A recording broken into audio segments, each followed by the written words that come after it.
Very good evening. Government scope में आप सभी का स्वागत है। आज का वीडियो कुछ खास है।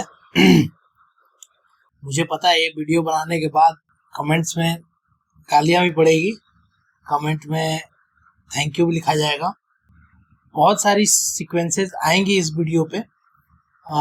लेकिन मैं इसमें निष्पक्ष डिबेट कर रहा हूँ कॉन्ट्रैक्ट वर्सेस फ्रेशर के पक्ष में। आप अपना बताइए कि आप क्या हैं और कितना सेटिस्फाइड किस पक्ष की तरफ से। तो सबसे पहला जो इशू है वो ये है कि बीपीएससी के किसी भी एई एग्ज़ाम में 5% पर ईयर का वेटेज दिया जाता है एक्सपीरियंस को। ये पहला, अभी तक की हमें नॉलेज थी, ये हमारा नॉलेज है कि 5% पर ईयर एक्सपीरियंस दिया जाता है जो भी कॉन्ट्रैक्ट कर्मी है। एक नया इशू आ रहा है।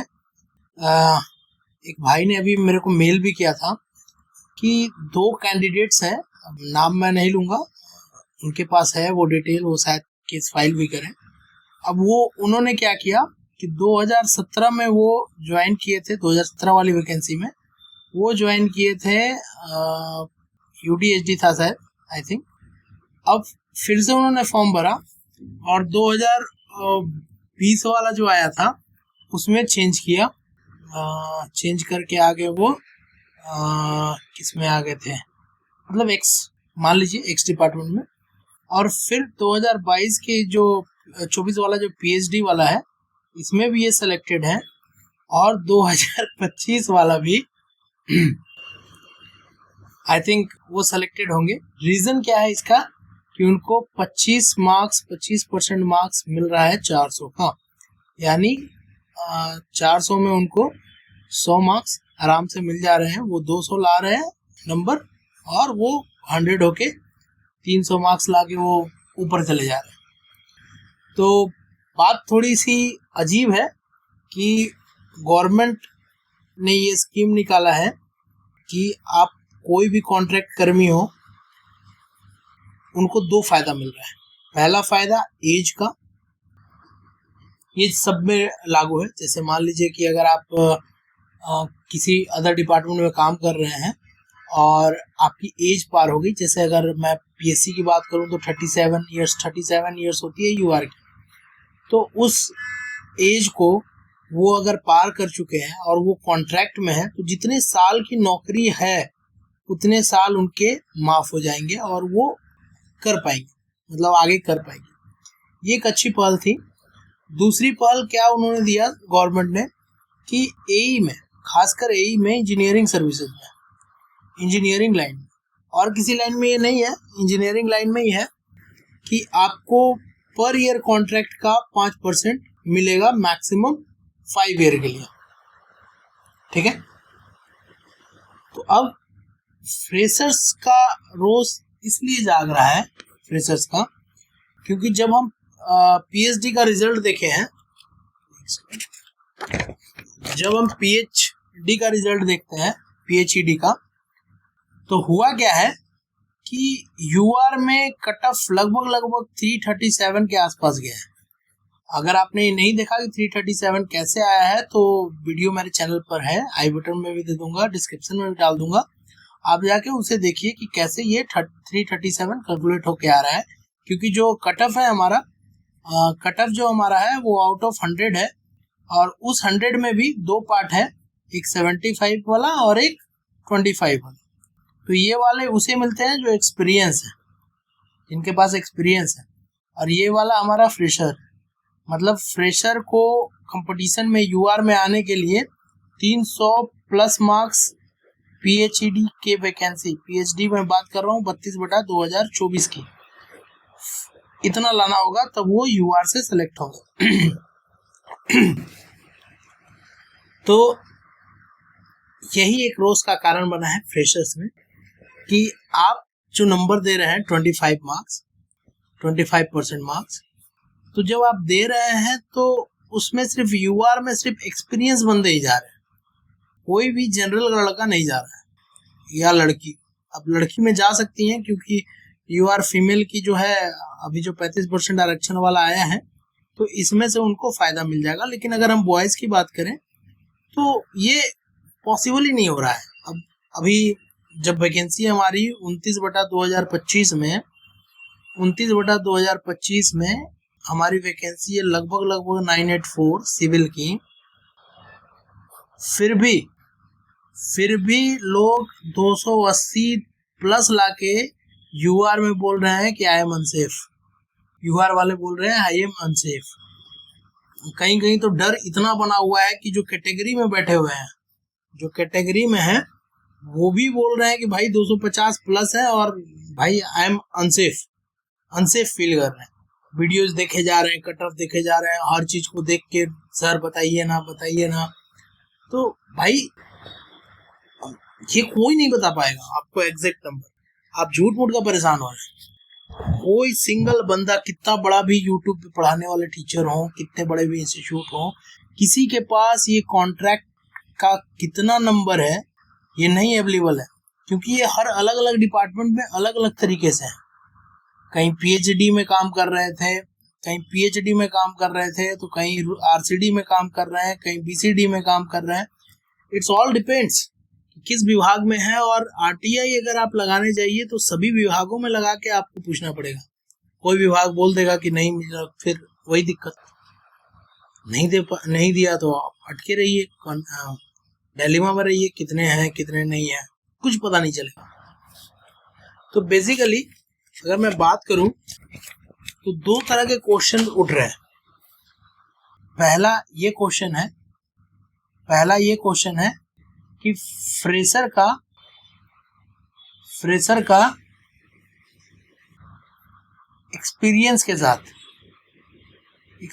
के साथ कंपटीशन जो है क्या सही है। दूसरा क्वेश्चन ये बन रहा है कि चलिए आपने ले लिया, मान लीजिए एक एक्सपीरियंस आदमी एक जॉब ले लिया, रेगुलर ले लिया, तो क्या उसे फिर दूसरे जब रेगुलर की फॉर्म भरेगा वो, तो फिर से वो 25 मार्क्स का एलिजिबल है या नहीं, ये दूसरा क्वेश्चन उठ रहा है। तो ये पहले वाले का तो गवर्नमेंट ने जवाब दे रखा है कि हाँ, अगर कोई कॉन्ट्रैक्ट वाला है तो हम उसे 5% की एक्स्ट्रा मार्क्स उसके लॉयल्टी के लिए देंगे। मतलब 25% मार्क्स, अगर 400 में बात करूं तो 100 मार्क्स उनको मिल जाएगा। दूसरे वाले केस में जो अभी एक भाई साहब ने मेरे यूट्यूब शॉर्ट्स पे कमेंट किया था, उसमें ये केस आ रहा है कि एक एक्स बंदा अगर ए कंपनी में ज्वाइन किया, मतलब ए डिपार्टमेंट में मान लीजिए आरसीडी में ज्वाइन किया, फिर वही एक्सपीरियंस का लगा के बी डिपार्टमेंट में ज्वाइन कर रहा है, फिर वही एक्सपीरियंस लगा के सी डिपार्टमेंट में ज्वाइन कर रहा है, और वो हर डिपार्टमेंट में टेस्ट कर रहा है कि कौन सा डिपार्टमेंट उसके लिए बेटर है। जहां एक लड़का एक जॉब के लिए तरस रहा है, जॉबलेस है, वहां ये आदमी अपने एक्सपीरियंस के दम पे जो एक्स्ट्रा 25% मार्क्स मिल रहा है, ए बी सी 3 कंपनी घूम चुका है, 3 डिपार्टमेंट घूम चुका है। अब क्वेश्चन ये भी उठ रहा है ना कि पीएचडी में जो 148 150 जो भी उन्होंने दिया है रिजल्ट, क्या उसमें जो यूआर की है, खासकर जो 54 जो यूआर की जो सीटें हैं, क्या ये 54 सीट से वहीं रुक जाएगी, आगे नहीं जाएगा? तो मैं बता दूं, मेरा ही दोस्त है, वो 2025 का भी फॉर्म भर के रखा हुआ है और he is ready to go, he is ready to switch. अगर ज्वाइनिंग इसकी पहले नहीं आती है, इसकी ज्वाइनिंग अगर पहले नहीं आती है, तब तो ये पीएचडी को ज्वाइन भी ना करे, इसको ज्वाइन भी नहीं करेगा, ये सीधा यहाँ ज्वाइन करेगा अगर इसको आरसीडी, आरडब्ल्यूडी, बीसीडी कोई भी डिपार्टमेंट मिल गया तो। क्वेश्चंस जो फ्रेशर्स के उठ रहे हैं वो जेन्युइन है कि क्या रेस में दोनों को साथ दौड़ाना सही बात है। तो इसका एक जवाब ये हो सकता है कि अगर गवर्नमेंट चाहे, इफ गवर्नमेंट थिंक तो 2 टाइप के वैकेंसी निकाल दे, एक निकाल दे फ्रेशर के लिए, दूसरा निकाल दे कॉन्ट्रैक्ट वाले। अभी जैसे हम बात करेंगे टीचर्स वाले में, टीआरई की बात करें तो एक जो हमारा समायोजन हुआ वो अलग हुआ, समायोजन का बात अलग है। कॉन्ट्रैक्ट में जो भी थे जिनका समायोजन हुआ वो बात अलग है, वो अलग है, वो बीपीएससी में नहीं है, वो बीपीएससी टीचर वाले में नहीं है, उनको कोई मार्क्स नहीं मिला, जहाँ तक मेरी नॉलेज है, हो सके मिला हो, लेकिन समायोजन करने के लिए उन्होंने एक अलग एग्जाम लिया और समायोजन कर दिया। तो मेरा कहना यही है कि फ्रेशर को फ्रेशर के साथ लड़ाइए, कॉन्ट्रैक्ट को कॉन्ट्रैक्ट की तरह लड़ाइए, असली मजा तब है। अब कंट्राडिक्शन यहाँ भी कॉन्ट्रैक्ट वाले बोलेंगे कि भाई तू गजब कर रहा है, हमने 5 साल 25 साल हमने जॉब किया है बिहार सरकार का, हमने मात्र 20,000 से 30,000 रुपए में अपना पूरी जिंदगी गुजार दी, 20 साल गुजार दिया, 15 साल गुजार दिया। बात सही है उनकी, आप फ्रेशर हैं, अभी आप में रोष है, लेकिन उनकी बात भी सही है, मैं उनको भी गलत नहीं बोल रहा हूँ कि आपने एक बिहार सरकार को या किसी भी गवर्नमेंट को, हर स्टेट में कॉन्ट्रैक्ट है, सेंट्रल में भी अब तो कॉन्ट्रैक्ट है, वहाँ सुप्रीम कोर्ट का जजमेंट भी आया हुआ रहता है कि समान काम का समान वेतन देना है, फिर भी वो जो कंसोलिडेटेड अमाउंट मिलता है उसी पे वो खुश रहते हैं, वो जॉब कर रहे हैं, कुछ का नीड है, कुछ का कुछ है, तो अपना जॉब कर रहे हैं। हालांकि बिहार गवर्नमेंट धीरे धीरे कर कर अगर कॉन्ट्रैक्ट को वो कर रही है तो उनके लिए बेनिफिटेड है, लेकिन आप इसके साथ जो लड़ा रहे हैं इसका थोड़ा सा नुकसान हो रहा है। अगर यूआर पीएचडी की अगर हम बात करें तो यूआर ने जितने भी फॉर्म यूआर में भरे होंगे, यूआर खासकर जनरल बॉय, वो सिर्फ फीस देने के लिए ही भरे हैं, उनकी सिलेक्शन ही नहीं हुई तो बस आप समझ लीजिए वो कितने मार्क्स लाएंगे, 337 marks out of 400, that is approx 84%। ये मार्क्स हैं, इतने हमारे बीटेक में पॉइंटर नहीं आते हैं फाइनल ईयर में, 8 पॉइंटर वाले को हम लोग टॉपर समझ लेते हैं भाई, जो भी इंजीनियरिंग कॉलेज में हो, एनआईटीज में हो, आईआईटीज में हो, बीआईटी में हो, इधर एमआईटी में हो, जो भी रहे, 8 पॉइंटर अगर आपका आ रहा है तो हम लोग उसे बहुत पढ़ाकू बोलते हैं। तो इतने भी ज़्यादा मार्क्स लाना पॉसिबल नहीं है, ये टॉपर्स आते हैं, गिनना चुनना 2-4 टॉपर्स आ गए तो आ गए, बाकी और हो नहीं सकता। लेकिन बात करें अगर अपनी वैकेंसी की 29/2024 की, 29/2025 की, तो जाहिर सी बात है सीटें ज़्यादा हैं, 984 सीटें हैं, तो यहाँ पे इम्पैक्ट थोड़ा सा कम दिखेगा कॉन्ट्रैक्ट का खासकर अगर दिखेगा भी तो बस यूआर में दिखेगा, रेस्ट जो कैटेगरी वाले सीटें हैं, कैटेगरी के जो सीटें हैं वो सब सेफ है, आराम से आप रहिए, आपको टेंशन लेने की जरूरत नहीं है। वुमेन या फीमेल की जो सीटें हैं वो भी सेफ है, क्योंकि उतनी कॉन्ट्रैक्ट में फीमेल है नहीं, तो आप भी सेफ हैं। आप अगर 180 प्लस हैं तो आप सेफ रहिए, कैटेगरी वाले अगर 250 प्लस हैं तो आप सेफ रहिए, आपको डरने की जरूरत नहीं है। यूआर वाले को लिए थोड़ा डर है कि 260, 270, 280, 290, 300 कितने लाए पता भी नहीं चलेगा, क्योंकि अब फाइट यहाँ पे 2 तरह से फाइट है। पहले क्या था कि गर्ल्स की भी फाइट कम रहती थी, मान लीजिए कि अब तो वो गर्ल्स भी आ गए यहाँ पे जो अदर स्टेट की है। तो यूआर में कंपटीशन एक तो एक्सपीरियंस का है, दूसरा हर कैटेगरी के, एवरी कैटेगरी यहाँ एलिजिबल है। तो भैया सबसे बड़ा दुख अगर किसी को है तो यूआर के बॉयज को है, रेस्ट अगर आपने मार्क्स लाया है तो कहीं ना कहीं आप अटक जाइएगा, ठीक है, कोई इशू नहीं है। तो वीडियो के माध्यम से ये भी बताना चाहूँगा कि अगर कोई आदमी जैसे हमने फॉर्म भरा था बीपीएससी की, जब बीपीएससी यही 29/2025 की आपने फॉर्म भरा था तो आपको याद होगा वहाँ आपसे 2 क्वेश्चन किए जाते हैं, क्या आप रेगुलर सर्विस में हैं? जो रेगुलर में है उन्होंने हाँ डाला होगा, ठीक है। क्या आप कॉन्ट्रैक्ट में हैं? तो एक बार रेगुलर में आ गए तो वो कॉन्ट्रैक्ट का कैसे डाल सकते, ये एक क्वेश्चन मार्क। अगर ये कर रहे हैं वो, तो कहीं ना कहीं वो फंसेंगे। अगर आगे की किसी का डॉक्यूमेंट है उनके पास और वो डाल दिए आरटीआई के थ्रू, तो वो फंस जाएंगे अगर उन्होंने इस मार्क्स पे सिलेक्शन लिया है। तो आप खुद सोचिए ना, आप खुद सोचिए कि अगर आप रेगुलर हो गए तो आप रेगुलर में हाँ करिएगा या नहीं करिएगा। अगर आप नहीं कर रहे हैं तो गलत जानकारी दे रहे हैं विभाग को। एनओसी कहाँ से लाए आप, क्या पुराने एनओसी रहेगा, कैसे आप एक्सपीरियंस शो कीजिएगा, कैसे आप वहां से रिलीविंग लीजिएगा एक डिपार्टमेंट से दूसरे डिपार्टमेंट में। तो ये वाली केस बता रहे हैं कुछ लोग, लेकिन ये पॉसिबल है नहीं मेरे ख्याल से।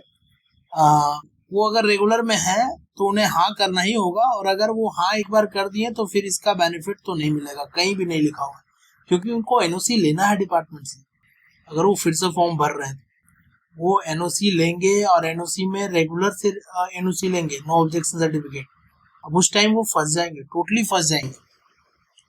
तो मेरा बस यही कहना है कि आप लोग बेफिक्र रहिए। अगर आपके पास डाटा है तो आप आरटीआई के साथ रेडी रहिए। उनकी नौकरी आप खा सकते हैं, आप उनकी नौकरी खा सकते हैं। एक बंदा बोल रहा था कि हम लोग केस किए हैं, मतलब कि 25% हट जाए। तो भाई केस लंबा चलता है, मैं डिमोटिवेट नहीं कर रहा हूँ आपको। केस का रिजल्ट आते आते 3-4 साल लग ही जाएंगे आपके। आप मानो या ना मानो, कोई ऐसा कोई बड़ा मुद्दा है नहीं कि आपको एक्सप्रेस में ले जाके वो सॉल्यूशन दे दे तुरंत। कोई अभी आपको एक एग्जांपल दे रहा हूँ मैं बस। यहाँ पे डिप्लोमा वाले मुझे बहुत गाली देंगे अभी मेरे कमेंट्स में। तो बीटेक वर्सेस डिप्लोमा भी चलता है बिहार में, तो इसमें क्या केस है कि जेई का जो रिक्रूटमेंट है उसमें बीटेक अलाउ नहीं है। बीटेक वाले बोलते हैं हम केस किए हुए हैं, डिप्लोमा वाले का जजमेंट आ गया कि नहीं भैया आप सही बोल रहे हैं, BTech and diploma are different thing, both are different as per judgement. मैं माननीय का अनादर नहीं कर रहा हूँ, मैं उनका ही जजमेंट बता रहा हूँ कि बोथ आर डिफरेंट। उनके अनुसार बीटेक अगर अर्बन डेवलपमेंट का रोड है, मतलब अर्बन विभाग का है, तो ये ग्रामीण की सड़क है, ग्रामीण विभाग की सड़क दोनों है, लेकिन एक ग्रामीण विभाग की और एक अर्बन डिपार्टमेंट। तो जैसे यहाँ पे आपने डिफ्रेंशिएट कर दिया, वैसे ही अगर आप फ्रेशर और कॉन्ट्रैक्ट में कर दें, तो ज़्यादा बेटर रहेगा। हालांकि मैं इसको भी नहीं मानता, अगर इसको मैं क्यों नहीं मानता उसका अगर रीज़न दूँ, तो अगर एक बीटेक का एक डिप्लोमा का बंदा है, वो अगर बीटेक में जाता है तो उसको 1 ईयर का कंसेशन मिलता है, वो सीधा 2nd ईयर में आता है, ठीक है। तो मेरा कहना है कि अगर बीटेक वाला अगर चाहे कि भैया हम डिप्लोमा कर ले हैं, तो क्या उनको कंसेशन मिलेगा? उनको तो 3 साल का कंसेशन मिल जाएगा। मतलब कहने का क्या है कि आप कहेंगे एक +2 वाला भी उसको मिल जाएगा 1 साल का, 1 साल इंजीनियरिंग किया है तो उसका भी 1 साल का आप दे दीजिए। तो क्या बोलते हैं, खाली एग्जाम में बैठे और डिग्रिया ले ले डिप्लोमा का, है डिप्लोमा का डिग्री उसको मिल जाएगा? सोचने वाली बात है, क्योंकि आप एक तरफ से बोल रहे हैं कि बीटेक और डिप्लोमा डिफरेंट है, और फिर बोल रहे हैं क्या कि डिप्लोमा का जो प्रोफेसर बनेगा उसमें बीटेक अलाउ है, मतलब बीटेक ही चाहिए जो लेक्चरर बनेगा। तो आप वहाँ कीजिए ना कि जो डिप्लोमा करके बीटेक करे वही लेक्चरर बने, क्योंकि डिप्लोमा की तो हमें सिलेबस ही नहीं पता आपके अनुसार। तो सेम केस यहाँ पे दिख रही है हमें, फ्रेशर वर्सेस कॉन्ट्रैक्ट में दोनों 2 चीजें हैं। आप दोनों को 2 फाइट करवाइए। एक फाइट में करवाने से क्या हो रहा है कि बहुत सारे जो फ्रेशर, जो बहुत अच्छे स्टूडेंट हैं, टॉपर है, वो भी, मैं तो बोल रहा हूँ कि अगर किसी ने ईएस निकाल रखा है ना और वो आगे बिहार का बीपीएससी दे दे पीएचडी वाला, उसका भी ना होता, क्योंकि उनका मार्क्स 400 में 400 थोड़े लाते हैं, वो 350 मार्क्स हार्डली। कॉन्ट्रैक्ट वाले फिर भी ज्यादा हो जाएंगे अगर एक सीटें रख दी तो। मान लीजिए एक सीट पे मैं फाइट करवाता हूँ, सिंगल सीट पे बीपीएससी का, एक बंदा ईएस में फोड़े हुए है, वो बंदा अगर आके भी यहाँ काम करे एक जिस मान लीजिए एक सीट है, एक IAS निकाला हुआ बंदा है वो आके यहाँ फाइट करे और एक कॉन्ट्रैक्ट वाला बंदा है वो फाइट करे, तो आपको क्या लगता है कौन जीतेगा? मैं जाहिर से बोलूंगा कॉन्ट्रैक्ट वाला जीत जाएगा। अरे भैया 100 नंबर उसको सही मिल गया, गलती से उसने 250 नंबर ले आया तो 350 मार्क्स थोड़े ये सवाल ले आएगा, नहीं ला पाएगा भैया। टॉपर्स लाते हैं, वो भी टॉपर्स में क्या ES पे जो भी निकाले जाते हैं 60-70% में सिलेक्शन हो जाता है। मानता हूँ बहुत डेप्थ नॉलेज होता है, लेकिन फिर भी ये अगर BPSC में बैठे तो उनसे भी दिक्कत हो जाएगा भाई। तो गवर्नमेंट बस ये करे, गवर्नमेंट से रिक्वेस्ट है कि कॉन्ट्रैक्ट और फ्रेशर की अलग अलग एग्ज़ाम ले लें, अलग अलग एग्ज़ाम ले लें, या फिर एक एग्ज़ाम अगर आप ले रहे हैं तो जैसे बैकलॉग फिक्स करते हैं वैसे ही इनकी परसेंटेज फिक्स कर दे कि अगर आप 10% में आ रहे हैं तो 10% सीट कॉन्ट्रैक्ट के लिए है, वैसा कुछ नियम ला दे तो इनकी जान बचेगी। अदरवाइज यू आर बॉयज, आप BPSC का सपना छोड़ दो, AE का, आप दूसरी तैयारी में लग जाओ, दूसरी तैयारी करो। मैं इसलिए बोल रहा हूँ क्योंकि खासकर UR की बोल रहा हूँ मैं, और किसी को नहीं बोल रहा हूँ, बाकी कैटेगरी का आप करिए आपका हो जाएगा, लेकिन UR बॉयज में बॉयज आप सपना छोड़ देना, नहीं हो पाएगा आपका। चलिए, अगर वीडियो अच्छा लगा हो, हालांकि कमेंट्स बहुत आएंगे मुझे पता है, वीडियो भी लंबा हो गया है, आपका भी सजेशंस है, बहुत सारे ग्रुप्स भी बन रहे हैं, बहुत सारे केस भी हो रहे हैं, तो देखिए आपकी मर्जी है, आप गवर्नमेंट के खिलाफ जाते हैं, गवर्नमेंट के साथ जाते हैं, कोई किसी को रोका नहीं है, आप जिधर जा सकते हैं। टोटली आप पे डिपेंड करता है, आपकी मानसिकता कैसी है, आप कहाँ सोच रहे हैं, आप किस तरफ जाना चाहते हैं, आप अपने हक की लड़ाई कितना लड़ना चाहते हैं। तो बीटेक वाले भी लड़े थे हक की लड़ाई, हार गए। डिप्लोमा वाले अपने हक की लड़ाई वो जीत गया और डिप्लोमा मस्ट हो गया जेईई में। कहीं सुप्रीम कोर्ट बोलता है कि अलाउ है, कहीं बोलता है नहीं अलाउ है, तो बात अपनी अपनी हक की है। जिसने लड़ाई लड़ी है वो उसे जीत मिली है, जिसने हथियार रख दिया वो हार गया। चलिए, थैंक यू। अगर वीडियो अच्छा लगा हो तो लाइक कीजिएगा, चैनल को सब्सक्राइब कीजिएगा और इसी तरह का वीडियो पाने के लिए चैनल के साथ बने रहिएगा। अभी तक आपने मेरा वीडियो देखा है उसके लिए बहुत बहुत धन्यवाद।